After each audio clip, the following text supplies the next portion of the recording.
If anybody remembers the last time I did a hardware or accessory review for the Nintendo Switch, it was something I found at the place I work. I work at Best Buy, and Insignia made a really neat little clamp stand battery pack for the Switch Lite. When I was doing all of my testing and reviewing of it, a friend really wanted something like that for the normal Switch, but at the time, it didn't exist.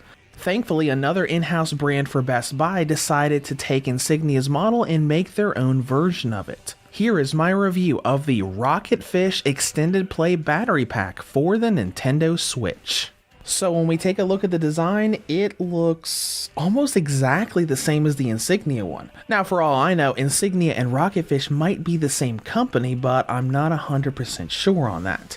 If we take a look, it's got the same general clamp-like design. The top part of it comes off that allows the Nintendo Switch to slide into that USB-C port in the bottom. And as we look at the top and the back, we can see little vent areas for the Nintendo Switch's fans to blow air through so it doesn't overheat, as well as those two little locking buttons or mechanisms on the back to secure the top of the clamp onto the Switch. And more of the same from the device we had before, we've got the little kickstand that can come out to prop the Switch and the stand up if you want to watch something like you're playing a VN or just using the YouTube or Hulu apps. Finally, on the bottom front of the device, we have our USB-C charging port on the right side, and the power button on the left we can press to allow the device to start charging up the Switch. Now let's get into performance and improvements in the design from the original Insignia Switch Lite variant. To start things off, the kickstand still works wonders. It's extremely stable even with the larger size of the original and V2 Switch models. So if you just want to kind of sit on the couch and watch YouTube, you can do that.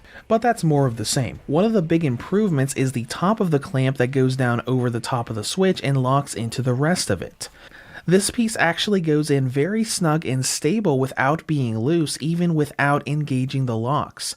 If I put it on there and just forget about the locks, I can turn the Switch upside down and shake it around, and that piece is not going anywhere. And speaking of the top piece, one thing I neglected to mention that I just honestly forgot about in the Insignia Switch Lite variant review was the fact that the clamp covers up the headphone jack so you can't really access it. But if you look at the top here, the clamp is just to the left of the headphone jack so you can still use headphones and this charging stand at the same time.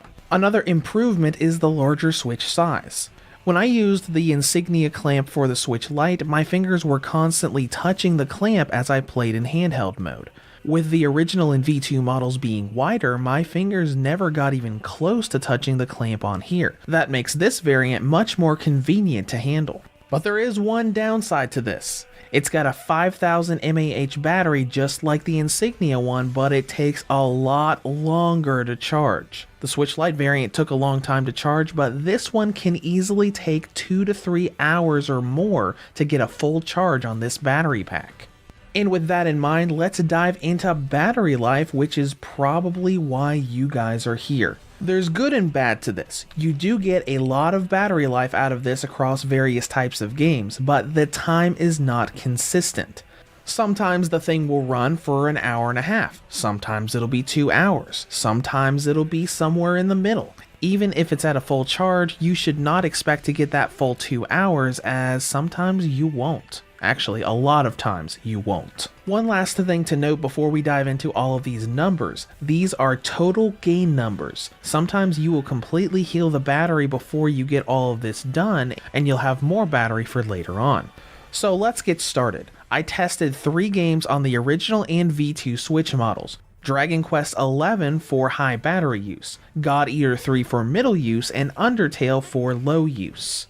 I did 2 setting tests for each of these, maximum settings with the brightness all the way up and Wi-Fi turned on, and lower settings with the brightness turned down and airplane mode turned on. So on the original model, Dragon Quest XI's got a max settings range of 1 hour and 58 minutes to 2 hours and 38 minutes, and a low settings range from 2 hours to 2 hours and 46 minutes. God Eater 3 got a maximum range of 2 hours and 18 minutes up to 3 hours and 15 minutes, and a low settings range of 3 hours and 27 minutes to 3 hours and 57 minutes. And finally, Undertale had a maximum range of 4 hours and 7 minutes to 5 hours and 30 minutes, and a low settings range of 8 hours and 1 minute up to 10 hours and 42 minutes. And next we go on to the V2 2019 model. For that, Dragon Quest XI's had a max range of 4 hours and 50 minutes to 6 hours, and a low settings range of 6 hours and 18 minutes to 8 hours and 24 minutes.